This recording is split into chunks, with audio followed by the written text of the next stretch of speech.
你相信嗎？在這個世界上，其實沒有真正的死亡。如果有一次機會，只需撥通一個號碼，就能讓你聽到那個已經永遠離開你的聲音，再次喊你的名字，告訴你別哭，我一直都在。你會願意付出什麼代價去換取這通電話？在台灣，我們習慣在清明節燒香祭祖，習慣在除夕夜為逝去的親人留一副碗筷。我們做這些，是因為我們內心深處有一種無法被科學解釋的渴望。我們渴望連接，我們渴望知道那些愛我們的人，他們去了哪裡？他們還好嗎？他們還在看着我們嗎？很多人認為能夠看見靈魂與死者對話是電影裡的情節，或者是極少數天選之人的特權。但如果我告訴你，這其實是一種被我們遺忘的本能呢？如果我告訴你，你、我，甚至正在看這部影片的每一個人，其實生來就擁有撥通那通天堂電話的能力，只是我們在成長的過程中親手切斷了這條線路呢？這裡是意識覺醒，記得按讚、訂閱並打開小鈴鐺，這樣您就不會錯過我們的新影片。今天我們要講述兩個足以震撼你世界觀的真實故事，一個是來自美國西雅圖的混血女孩，一個是來自英國的神秘男孩。他們將用一種讓你起雞皮疙瘩的真實經歷，向你揭示一個被現代文明掩蓋的真相：死亡不是終結，而是一次頻率的轉換，而你天生就是那個接收器。故事要從美國華盛頓州的西雅圖說起。這裡生活着一位名叫恩梅·麥格爾斯 （Anne-May Magos） 的女性。現在的她已經是一位60多歲的長者，眼神深邃，仿佛能看穿你心底最深處的秘密。但在幾十年前，她只是一個擁有華人與日本人血統的小女孩，一個因為太早看清這個世界而注定孤獨的孩子。恩梅的覺醒發生在她只有3歲的時候。3歲對於大多數孩子來說，是剛剛學會跌跌撞撞走路、牙牙學語的年紀，但對於恩梅來說，那是她第一次意識到自己眼中的世界和別人不一樣。那天家裡很安靜，小恩梅獨自坐在房間的角落裡，空氣中似乎流動着一種只有她能感知的威力。突然，她開始說話了，起初只是斷斷續續的詞彙，但很快變成了流利的句子。如果你當時在場，你會感到一種難以言喻的詭異，因為這個從小在美國長大，只會說英語的3歲小孩，此時此刻嘴裡吐出的竟然是標準的中文。這並不是簡單的模仿，而是一場有邏輯、有情感的对話。他對着空無一人的空氣，時而點頭，時而微笑，時而專注傾聽。這一幕恰好被經過門口的父親撞見了。父親是一個理性的成年人，但那一刻他感覺自己全身的血液都凝固了。他不僅震驚於女兒在說一種從未學過的語言，更讓他頭皮發麻的是女兒談話的內容。恩梅轉過頭，用那雙純真的沒有任何雜質的眼睛看着父親，指着身邊的空氣說：“爸爸，我在跟你的爸爸說話呢。爺爺說他很想你。”緊接着3歲的恩梅開始複述爺爺告訴他的事情，那些是關於父親童年時期極其隱私的往事，那些深埋在歲月塵埃裡，甚至連父親自己都快要遺忘的細節，被女兒用稚嫩的聲音在大洋彼岸的西雅圖精準地還原了出來。父親沉默了，在那一刻，科學的邏輯崩塌了，取而代之的是一種源自血脈深處的戰慄與感動。這是恩梅第一次跨越生死的邊界，她讓父親知道，那個遠在異國已經化為塵土的親人從未真正離開，愛竟然真的可以穿越時空，跨越生死。然而，擁有這種看見的能力，對於一個孩子來說，往往伴隨着巨大的代價。我們常說童言無忌，但在恩梅的童年裡，她的童言卻成了大人們眼中的謊言和怪誕。想象一下，當你還是個孩子，你看到了別人看不到的色彩，聽到了別人聽不到的聲音，你會本能的想要分享，想要告訴身邊的大人，看，那裡有人，或者小心，那個阿姨肚子裡有寶寶了。但換來的往往是什麼？是斥責，是白眼，是不要胡說八道，甚至是嚴厲的懲罰。恩梅就是這樣長大的，她能夠預知未來，這對她來說就像呼吸一樣自然。她不需要水晶球，不需要複雜的儀式，她只是單純的知道。她能看到誰即將升職，誰家裡即將迎來新生命，這種信息像流水一樣湧入她的腦海，她只是誠實地說了出來。但在那個保守的年代，這被視為不祥，甚至是一種精神上的異常。最嚴重的一次衝突發生在她小學5年級的時候，那是一個再普通不過的上學日。恩梅看着講台上的老師，突然感觉到一股灰暗的氣息籠罩着對方。她天真地走上前，對老師說：“老師，您明天不會來學校了，因為您的身體會很不舒服。”你可以想象那位老師的反應。在老師看來，這簡直是最惡毒的詛咒，是對師長權威的公然挑釁。你怎麼敢這樣詛咒老師？憤怒的老師一把抓住恩梅，將她拖到了校長室。這是一場不僅關於紀律，更是關於認知霸權的審判。小小的恩梅站在威嚴的校長面前，她感到委屈，她不明白為什麼說真話要受罰。就在校長準備訓斥她的時候，恩梅的目光越過窗戶，落在了校長的汽車上。那種強烈的直覺再次湧上心頭，既然說真話會被罵，但如果不說，事情還是會發生。她抬起頭，眼神平靜得令人害怕，對校長說：“校長，您車子左後側的輪胎沒氣了，您最好去檢查一下。”校長愣住了，這個小女孩的語氣裡沒有絲毫的挑釁，只有陳述事實的淡然。或許是出於好奇，或許是為了證明她在撒謊，校長真的去檢查了那輛車，結果令人窒息的沉默降臨了，左後側的輪胎真的瘪了。而更讓所有毛骨悚然的是，第二天那位原本健康的老師真的因為突發疾病沒有出現在課堂上。恩梅是对的，她一直都是对的，但這種正確卻讓她在同齡人中顯得格格不入。她像是一個誤入凡間的外星人，孤獨地守望着那些即將發生的命運，卻無人可以傾訴。每當她因為說出真相而遭到責罵，她都會躲在角落裡哭泣。那種孤獨不是因為沒有人陪伴，而是因為沒有人理解。這或許也是我們很多人的寫照。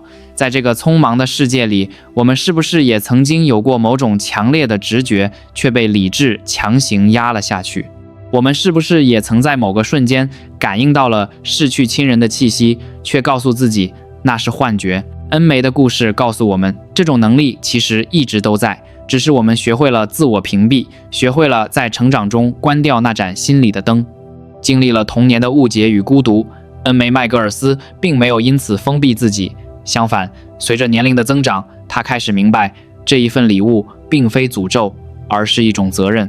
現在的恩梅已經不再是那個躲在角落哭泣的小女孩了。當你看着這位67歲的長者，你會發現他身上有一種極其安定的力量。他不再試圖向不懂的人解釋，而是試圖喚醒那些沉睡的人。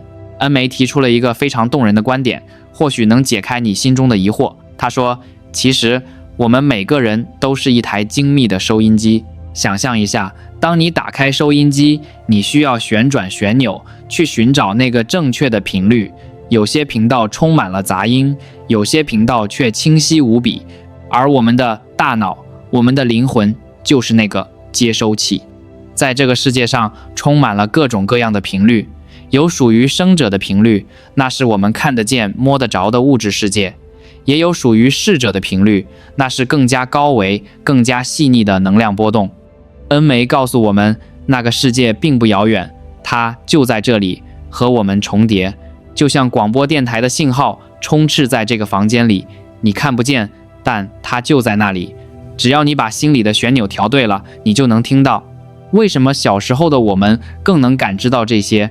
因為孩子的內心是純淨的，是沒有雜質的，他們的旋鈕還沒有生鏽，還沒有被成人世界的偏見、邏輯和所謂的不可能給鎖死。而當我們長大，我們學會了懷疑，學會了用眼睛而不是用心去看世界，我們的收音机就漸漸失靈了，甚至我們自己拔掉了天線。恩梅說，所謂的靈媒並不是什麼超能力者，他只是那個一直保留着天線的人。他相信，只要稍微調整一下內心，就像調整收音機的刻度一樣，每一個人都能接收到來自另一個維度的愛與指引。這種本能的另一個名字叫做直覺。你是不是也有過這樣的時刻，在做一個重大決定前，心裡有個微弱的聲音在拉住你，或者在某個深夜突然莫名的想念一個人，緊接着電話就響了。恩梅告訴你，那不是巧合，那是你的靈魂在那一瞬間短暫地接通了宇宙的 WiFi， 那是來自於你生命本源的聲音，它在試圖保護你，指引你。所以不要害怕這種感覺，那是你與生俱來的天賦，是你靈魂深處那盞未曾熄滅的燈。如果說恩梅的故事讓我們聽到了靈魂的聲音，那麼接下來這個故事將帶你看見靈魂的顏色。我們要把視線從現代的美國移回到幾十年前的英國，有一本在靈性圈流傳甚廣的奇書，叫做《看見真相的男孩》The Boy Who Saw True。這本書的主角是一個生活在維多利亞時代的英國小男孩，他的名字被隱去了，因為他在日記裡記錄的真相太過驚世駭俗，以至於在他生前都不敢公開。這個男孩擁有一種讓成年人感到恐懼的天賦，他有一雙天眼。在他眼中，人不僅僅是血肉之軀，每一個人的身體周圍都包裹着一圈光暈，這在神秘學中被稱為 aura， 也就是靈光。這些光就像是靈魂的身份證，無法偽裝，無法撒謊。男孩的日記裡有着極其細膩的描述，讀來讓人震撼不已。他說，他最喜歡看他的父親，因為父親的頭頂上總是籠罩着一圈如同金鳳花 buttercup 一樣的金黃色光芒，那種光是溫暖的、明亮的，代表着智慧、正直和純粹的理性。每當父親思考問題時，那圈金光就會變得更加耀眼。而母親的光芒則是另一種溫柔的色調，那是如同晴空一樣的蔚藍色。當母親心情平靜時，藍色會像湖水一樣蕩漾；而當母親把她抱在懷裡，那份母愛湧動的時候，藍色的光芒中會透出粉紅色的柔光，那是無條件的愛的顏色。但是這雙眼睛也讓他看到了令人心碎的一面。有一次，母親生病了，在男孩的眼中，原本那美麗的藍色光暈突然變得暗淡無光，甚至變成了灰撲撲的顏色，就像是原本清澈的天空布滿了陰霾。疾病不僅僅是身體的痛苦，它首先在靈魂的光芒上投下了陰影。這讓我們不禁思考，是不是每一次身體的病痛其實都是靈魂發出的求救信號？然而，能夠看見真相並不總是美好的，更多時候它意味着要直面人性的醜陋。在這個男孩的眼中，並不是每個人都像父母那樣擁有悅目的光芒。他的姐姐有着一圈讓他感到不舒服的光，他在日記裡形容，那是一種髒髒的淡黃顏色，模糊不清，渾濁不堪。為什麼是這種顏色？因為姐姐正處在青春期的嫉妒與虛榮之中，她的心思不再純粹，充滿了對他人的攀比、小小的算計和莫名的煩躁。這種情緒的毒素直接反映在了她的靈光上，讓原本應該是明亮的黃色變成了如同變質蛋黃般的渾濁。更讓男孩感到困惑和恐懼的是一個名叫馬珍麗 Marjorie 的女孩。在所有大人的眼中，馬珍麗是一個標準的別人家的孩子。她長得甜美可愛，舉止得體，見人就笑，是公認的乖乖女。大人們都喜歡她，誇獎她懂事。但是在這個擁有天眼的男孩眼中，馬珍麗卻是一個讓他想要逃離的存在。每當馬珍麗出現，男孩看到的不是天使，而是一團髒髒的血色光芒。那種紅色不是生命的熱烈，而是像干涸的血跡一樣令人作嘔。為什麼會這樣？隨着觀察的深入，男孩發現了一個驚人的秘密。這個看似純潔的小女孩，其實有着嚴重的性早熟傾向和不符合年齡的複雜心思。她在大人面前的乖巧，只是一層完美的偽裝。她的內心早已被某種過早的慾望和欺騙所佔據。這種反差讓年幼的男孩感到深深的困惑。他不明白，為什麼大人們會被那一層薄薄的皮囊所欺騙？為什麼他們看不見那明顯的不能再明顯的血色光芒？這難道不是我們在現實生活中經常遇到的場景嗎？我們身邊總有這樣的人，他們衣冠楚楚，說話滴水不漏，看起來高貴典雅。但是當你靠近他們時，你會本能地感到不舒服，感到壓抑，甚至想要逃跑。相反，有些人穿得破破爛爛，甚至有些木讷，但只要待在他們身邊，你就覺得心裡暖洋洋的，特別踏實。這就是氣場，這就是靈光。那名英國男孩的家庭教師帕摩 Patmore 也是一個能夠理解這種現象的人。當男孩困惑地問起那些渾濁的光芒時，帕摩告訴他一句話，這句話值得我們每個人深思。當光芒變得渾濁髒亂時，意味着這個人的情緒已經失控，或者他的理智已經被慾望吞噬。而當光芒變得有稜有角，像石頭一樣僵硬時，那是一個人因循守舊、固步自封的標誌。外表可以整容，衣服可以名牌，語言可以修飾，但在靈光的世界裡，眾生平等，也眾生赤裸。你的善良，你的邪惡，你的焦慮，你的虛偽，在那個維度裡一覽無遺。如果說活着的人是一團五彩斑斕的光，那麼死去的人呢？在這個唯物主義的世界裡，醫生會告訴你，死亡是心跳停止，是腦電波消失，是一切歸於寂靜。但在那位看見真相的男孩眼中，死亡根本不是結束，而是一場極其壯觀的告別儀式。在男孩的日記裡記錄了一次讓他終生難忘的經歷，他親眼目睹了一個人的離世。那天房間裡彌漫着悲傷的氣氛，家屬們在哭泣，醫生在搖頭，但在男孩的眼裡卻上演着另一幕完全不同的景象。當病人的呼吸越來越微弱，男孩看到一缕淡淡的紫罗蘭色的霧氣開始從那個即將死去的身體裡滲出來。這並不是恐怖電影裡的陰森鬼氣，而是一種非常輕盈、非常純淨的物質。這些紫色的霧氣並沒有消散，而是像是有意識一樣，慢慢地匯聚在那個身體的上方。它們在旋轉，在重組，就像是有一雙看不見的手在捏泥人一樣。隨着時間的推移，那團霧氣竟然慢慢變成了躺在床上那個人的模樣。但是這個霧氣組成的人和床上那具蒼老病痛纏身的軀體截然不同。他看起來非常年輕，非常健康，臉上沒有痛苦，只有一種深深的寧靜和解脫。這一幕徹底顛覆了男孩對死亡的恐懼。他意識到，原來我們害怕的死亡，其實只是靈魂脫下了一件破舊不堪的衣服。那個真正的他，那個會笑、會愛、會思考的生命本質，根本沒有消失，而是以一種更高級、更完美的形式懸浮在空中，靜靜地看着自己的舊衣服。然而，最讓男孩感到震撼的，並不是靈魂的形狀，而是連接在靈魂與肉體之間的一樣東西。他在日記裡寫道，即使靈魂已經飄在了空中，他依然沒有完全離開。有一根閃閃發光的銀色絲線 （silver cord） 像臍帶一樣，一頭連着床上肉體的頭部，另一頭連着空中那個發光的靈魂。這根銀線在神秘學中被稱為靈鎖，它是維繫靈魂與肉體最後也是最堅韌的紐帶。在男孩的觀察中，只要這根銀線還在，那個人就沒有真正死亡。靈魂還在嘗試與肉體告別，還在處理這一生最後的記憶和情感，直到啪的一聲，那是一個無聲的斷裂。當銀色的絲線最終斷開的那一刻，空中那個發光的靈魂突然像是解開了所有的束缚，變得更加明亮，更加自由。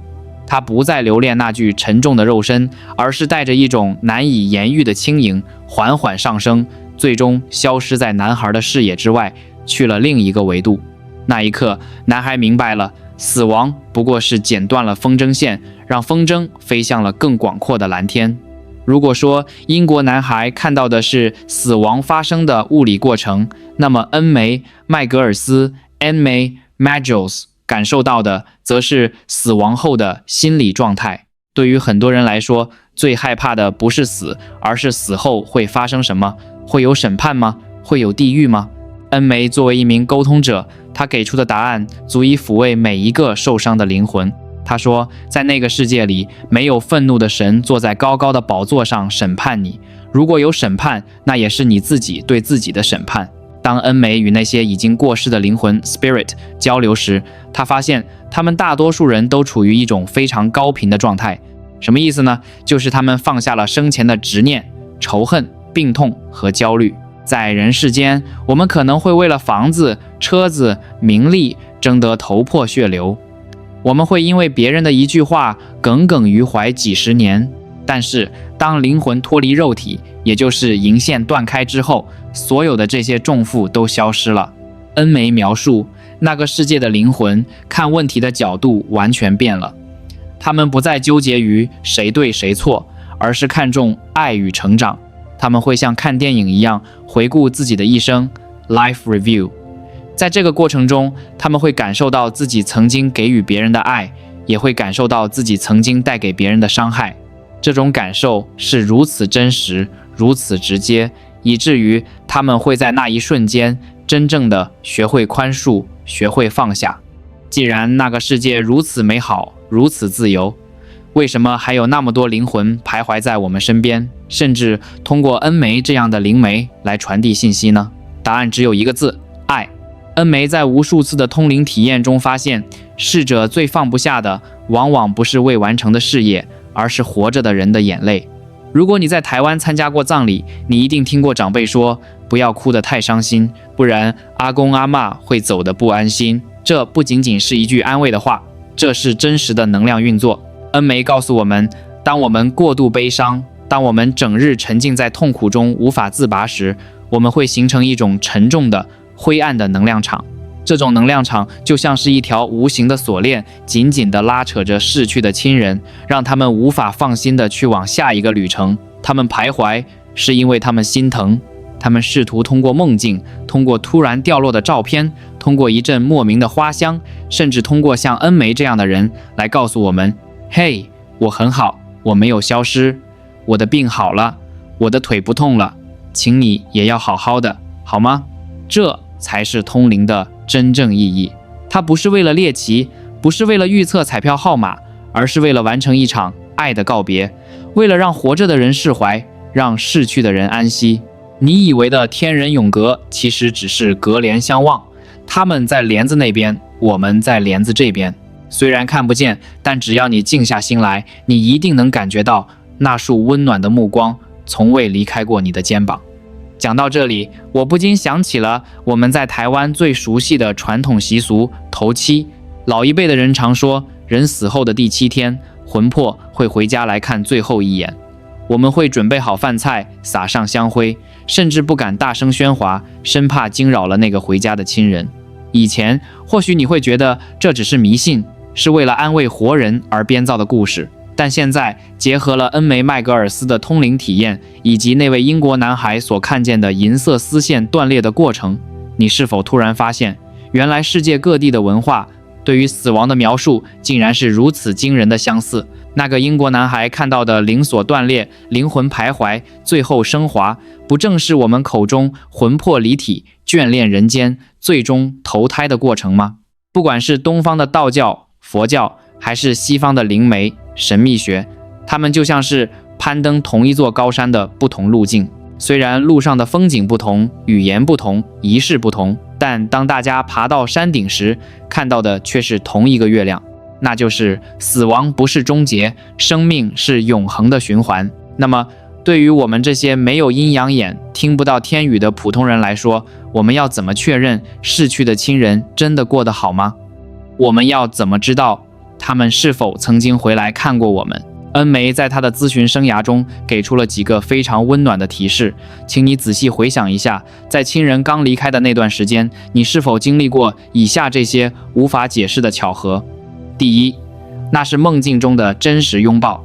你是不是曾經夢見過逝去的親人？在那個夢裡，畫面特別清晰，光線特別明亮，他們看起來變年輕了，病痛全消了，甚至穿着他們生前最喜歡的衣服，笑着对你說，我沒事，我很好。醒來後，那個夢的感覺如此真實，就像剛剛發生過一樣。恩梅告訴你，那不是普通的夢，那是你的收音機在睡眠放鬆的狀態下終於調到了那個頻率，那是他們真的來過，真的抱過你。第二，那是突然失靈的電器，家裡的燈泡明明沒壞，卻突然閃爍了一下，電視突然自己打開，收音機突然播放了一首老歌，請不要害怕，那是能量場的波動。因為靈魂在嘗試與物質世界互動時，最容易影響的就是電流，那是他們在跟你打招呼，嘿，我就在這裡。第三，那是熟悉的味道和奇怪的小動物。在一個沒有任何來源的房間裡，你突然聞到了阿公生前最愛抽的煙味，或者阿嬷身上那股特有的花露水味道，又或者一隻平時根本不會出現的飛蛾、蝴蝶，甚至是一隻小鳥，突然停在你的肩膀上，久久不肯離去。在台灣，我們常說這是化身，而恩梅證實，這確實是靈魂利用自然的能量給你送來的一份實體情書。影片的最後，我想把恩梅麥格爾斯最重要的一句話送給每一個正在經歷離別之痛的你。很多人問他，我該怎麼做才能讓去世的親人安心？我要燒多少紙錢，念多少經文？恩梅看着那一雙雙淚眼婆娑的眼睛，溫柔地說，這世上最好的祭品不是元寶蠟燭，也不是鮮花素果，最好的祭品是你臉上發自內心的笑容。想一想，那個深愛你的人，他生前最大的願望是什麼？不就是希望你快樂嗎？不就是希望你吃得飽、穿得暖、有人疼嗎？如果你因為他的離開，從此一蹶不振，整日以淚洗面，甚至放棄了自己的生活，那麼他在那個世界看着你，該有多心疼，該有多自責。他會覺得是他的離開毀了你，這反而成了束縛他，讓他無法安息的枷鎖。所以，如果你真的愛他，真的想讓他放心去往更高維的世界，請你答應我，從今天開始，好好吃飯，好好睡覺。當你在陽光下大笑的時候，當你在努力工作的時候，當你勇敢的去愛、去生活的時候，你身上的光芒 aura 會變成最美麗的粉紅色和金黃色。那道光會穿透生死的迷霧，直接照亮他在另一個世界的路。他會看着那道光，欣慰地對自己說，看，那是我的孩子，他過得很好，那我也就放心了。美國西雅圖的恩梅，100年前英國的神秘男孩，他們用一生的天賦告訴我們同一個真相：在這個宇宙裡，愛是唯一的通用貨幣，也是唯一能穿越維度的能量。死亡只不過是他在那裡，而你在這裡，中間隔着一層薄薄的紗。別害怕，別絕望，因為在未來的某一天，當你的任務完成，當你也要卸下這身沉重的皮囊時，你會發現那個斷了線的風箏其實一直都在雲端等着你。那一刻，所有的思念都將得到回應，所有的眼淚都將化為珍珠。你會再次聽到那個熟悉的聲音，牽起那雙溫暖的手，正如那個男孩所看見的，靈魂不死，愛意永存。這裡是意識覺醒。如果你也被這兩個故事感動，如果你也相信愛能跨越生死，請把這部影片分享給每一個心裡住着思念的人。也許這正是天上的他借由我的口想對你說的話。我們下期再見。